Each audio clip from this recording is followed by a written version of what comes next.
Welcome back to the Vertu YouTube channel. Today is another small hatchback. It is the most popular car in the world. All right, I'm exaggerating, but it's very, very popular here in the UK. It's the Vauxhall Corsa. Now, I swear there's a rule amongst first drivers. They either get the choice of a Fiesta or a Corsa, and that is it. All right, I'm doing all the other brands a disservice, but you get the point. The Corsa is everywhere. Now this is a brand new one, so let's put it through its paces and see what it's like.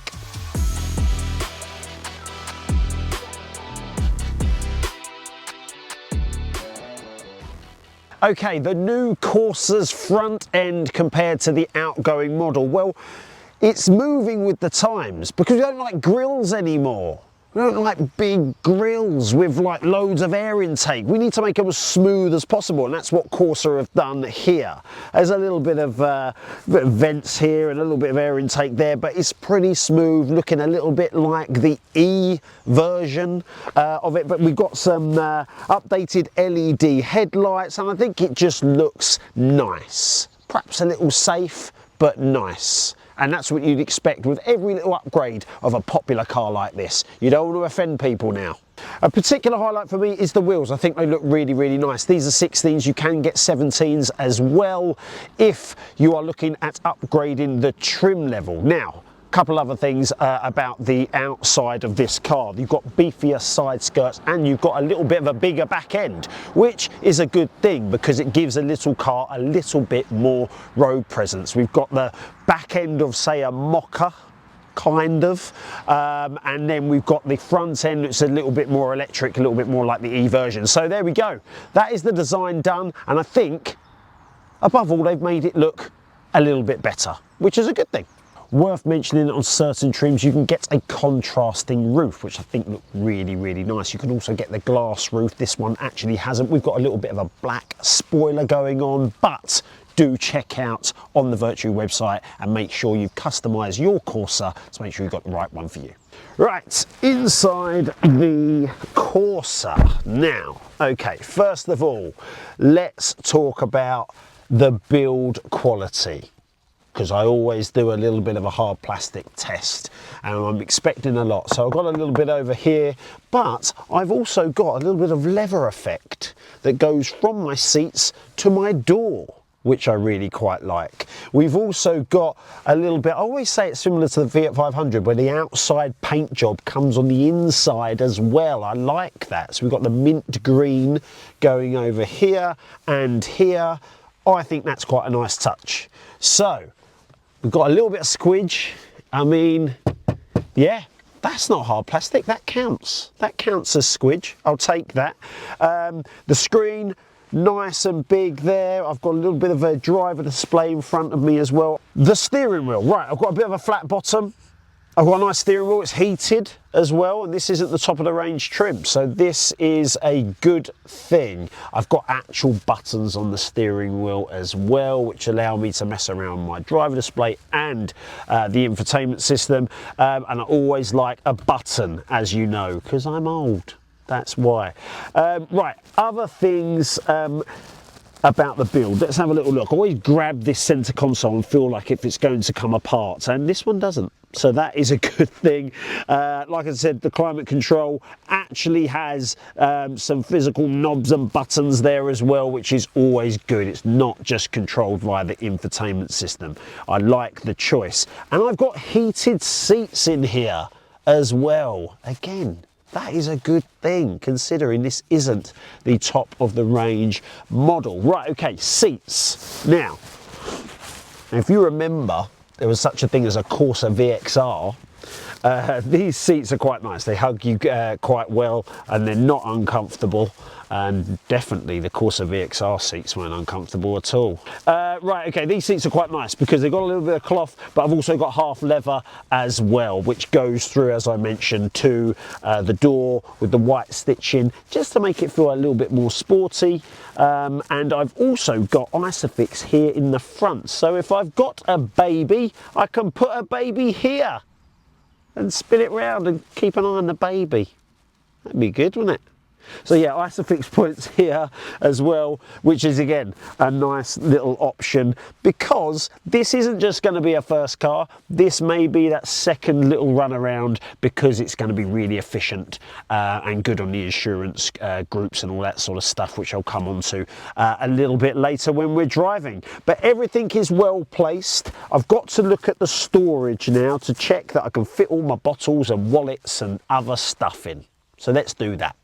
Your favourite segment, can I fit stuff in places? Right, what's the Corsa got? It's got this, a big door bin. It's a bit plasticky, so if I put my keys in there, they're going to make this sound. They're not going to make that sound, but you get what I mean. There's no lining. But anyway, it's quite a big door bin. I can fit my bottle in there, as well as other things. I've got a wallet. There's only £5 in this, by the way. Only £5. Yeah, there we go. The wallet goes in there. So look, it's a big door bin. Let's move into cup holders. That's what we want to know, because there's going to be people treating this like a first car. So they're going to have like McDonald's cups and Costas. Others are available. Right, there's a bottle, and there's another one. Is that for a passenger? I think it might be. Oh look, bit of wiggle. I need a bigger bottle. There we go, so I'm not sure about that. There we go, wallets can go in there. There's a massive compartment here. It's not got a charging pad there for me, for my phone, but it's got a shark in it. It's got a shark in there, but that can fit the wallet in there, and keys can go in there when you've got I mean, I need this for the ignition, so that's not really going to go in it, but maybe house keys. So there we go, there's a little bit of compartment there. There's a little one here. What's that for? No, phone doesn't go in there. I don't know what that does. That is very small. Change, does anyone carry cash? And there's another little compartment there, just about. What's that for? I don't know what they are for. One there. Very specific shapes, but don't fit a phone in. Right, okay, what else have I got? Glove box. Oh, interesting. Okay, that's an interesting glove box. I mean, it fits my bottle in. Fits 2 bottles in there. No, it doesn't. What a red herring that was. Hold on, does it? It fits 1 bottle. So 1 bottle and wallet and stuff. The fuse box is taking up a lot of glove box space. God, I'm being fussy, aren't I? Really am. But could we not have moved the fuse box? Because, you know, it's not needed there. But anyway, my glove box space is taken up by that. I've got another big door bin over there. Look, it's fine, isn't it? It's fine. But we're just going to highlight some of these weird little compartments and the fuse box, I think. Right, infotainment screen. It's quite big and I quite like it. Right, let's see us have a little look if it's responsive, and it goes pretty quickly. There's a little bit of lag. I'll be honest, there's a little bit of lag on it, but I'm not going to be that fussy about it. The good thing is it's got Apple CarPlay and I don't have to connect it via a wire. That is good news. It is wireless, which is excellent. I've got a couple other bits. I've got a 12-volt charging point here, and I've got a USB point there. No, USB-C. God, I'm stuck in the past with USB. USB-C, that is my one USB-C point though, up front. Do I want more? Yes, is the answer. I do want more. I want more than one, but I've got one, so, you know, I'll have to make do with that. But yeah, the infotainment system, look, it's not the most absolutely clear HD modern thing I've ever seen. But it will do, and there's a little bit of lag when you push bits around. Also, a couple of things on this particular model. I don't have a reverse camera. I have sensors, but on other trims you can get a reverse camera. That is actually pretty all singing, all dancing. You get a top-down view and everything, so that is a good thing worth mentioning. My digital display in front of me, again, it's basic, and I think, would we expect the Corsa to have anything, you know, resembling a Mercedes? No, absolutely not. But it's very, very basic, and it's got the basic element. Don't expect any particularly great stats on there. There really isn't. I've got a sport button here that I can flick to sport mode. We'll give that a go while and in a bit. And it's pretty easy to get to some of the other options and change, like the driver and assists and stuff like that. I can get on there and change it pretty easily. So yeah, I'm not complaining too much, but we want everything, right? Right, the back of the Corsa. What is it like for room? That's my driving position, and long journey, maybe I'm going to need some brakes because it's not the most room, I guess, and someone even taller than me is going to struggle. Actually, I'm fairly comfortable, but I'm just thinking about those over sort of 6'1", 6'2", 6'3". I'm not quite there. So yeah, I think this is going to be a little bit tight for them. Headroom is actually not too bad. I don't think, considering we're in the back of a Corsa, which is a pretty small car. I've got some privacy glass here, which is good. This is a little bit of a special edition in between Design and GS. So this is like a Yes edition. So I've got a little bit of room. I have no pockets here on back of this seat. Pockets will be available, I should imagine, on other trims. I've got a little door bin there, which is fine. Right, Isofix points. I've got them. They've got a zip. Now, I'm not a fan of the zip because I feel I've really got to play around to get to them. They're in there. They are in there.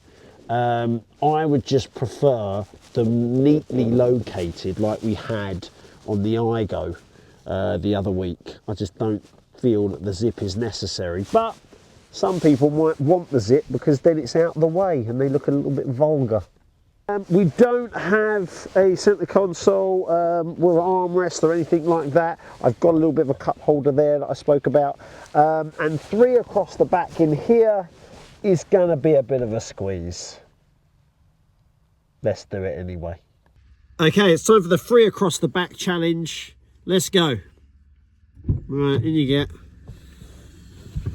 Libby's in first. Yeah, go on, move up. There we go. Charlie's in. And are we all in? Yep. Yep.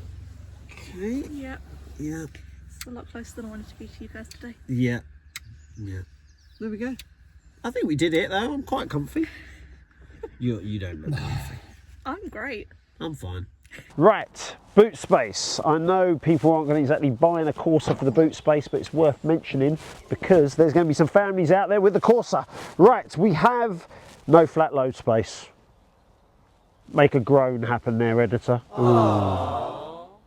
But then we do have 309 litres of boot space, which is kind of middle of the range for a car like this. And I've got a 60-40 split when putting the seats down. Just to let you know though, when you have got a fully electric version, it goes down to 267 litres.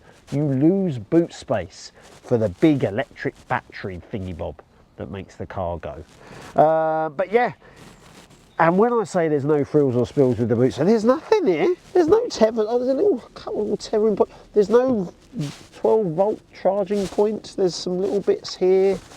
But yeah, there isn't too much to report. And when I put the seats down, I have to wait a sec. Let me see. Let me see. There's no little funky clip that we had on the Kia the other day. It's on the seat and down. And then just there and down. Actually pretty easy. It's pretty easy. There's a little bit of a lip there because I can't raise the floor of this boot.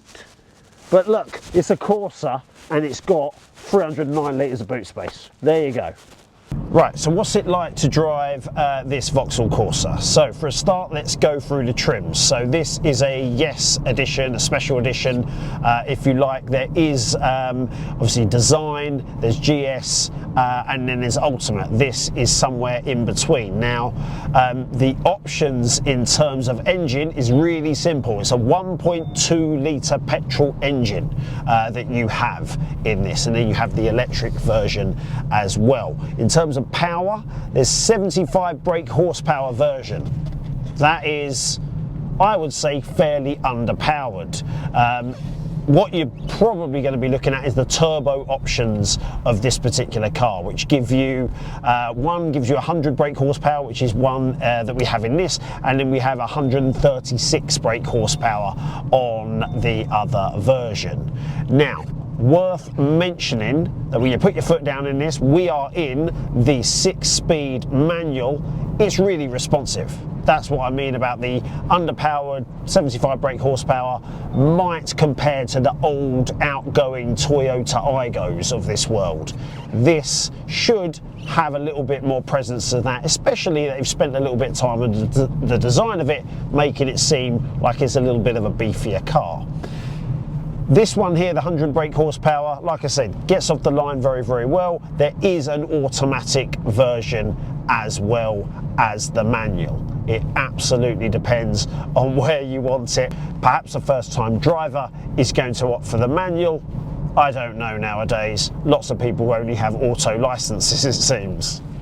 In terms of economy, this is possibly the car for you though, because in and around town driving, the book will say it gets you around about 51.6 miles per gallon. So even if you're skeptical about what the book says, that's probably going to be around about mid-40s, which is really good for a 1.2 litre petrol engine, especially when I've been driving around manual, driving around on country roads and in a little bit of a town. I am hitting that mark of mid-40s, which I think is really good economy for a car like this. Also, that's going to be great in terms of fuel efficiency for those first-time drivers, or for that second little run around if you're looking to support that larger car that hopefully you've got on the driveway as well, if you're lucky enough. In town driving, a couple of things I need to mention. Now, visibility is really good up front. Out the back it's not too bad, what you'd expect, I guess, but worth mentioning a couple of things. This has got a turning circle around about 10.4 meters, so it's pretty good in terms of that, but the steering is really light and very responsive, which is brilliant for turning round. I've done a couple of little manoeuvres in and around town where we've been filming today, and it is so good for that turning circle manoeuvrability, as you would expect. But I think people kind of take it for granted that a car like this is going to be that good. But just to confirm, the Corsa is still very nimble and very flexible when it comes to throwing it around in and around town. Now, the actual ride comfort, I guess the suspension isn't perhaps as soft as some of the other ones that are out there. Perhaps the Polo will be a direct comparison to this, but it handles most UK country roads really well. I'm not complaining about any wind noise either when we've been going on dual carriageways today, so it is actually pretty good for racking up those motorway miles, and dare I say it, the automatic is going to be excellent for that. And remember, when I mentioned the space in the back, the space in the boot, the ISOFIX points up front and the back, this is potentially going to be used as a family car of sorts. Without that space of an SUV, it's still going to be used to cart children around, etc., especially it's a 5-door as well. So it is very good for racking up those motorway miles without feeling that you're driving just an overpowered hairdryer. In terms of trim level, would I recommend something a little bit more above the Yes version? Well, with my heated seats and my heated steering wheel and some little comforts here that I've got in the seats with the half leather, etc., I would say this is absolutely fine. But yes, the GS and the Ultimate are going to have a little bit of touches of refinement, a little bit a more visibility and brightness, I guess, compared to this one with a glass roof and little things like that. But remember, you're of course going to pay for those luxuries as well. So get in touch with Vertu and make sure you customise this car on the inside and the outside to your specification. So there we have it. The Corsa is done. And what can we say about it? How do we sum it up? Well, there's a reason why it's so popular. It's smooth to drive. They improve it every single time with every new model. And dare I say it, it's the best looking Corsa yet. So don't take my word for it. Get in touch with Vertu, go drive one of these, and I should imagine that we're going to be seeing lots of Corsas, either as a first car or that second little run around, on many, many driveways.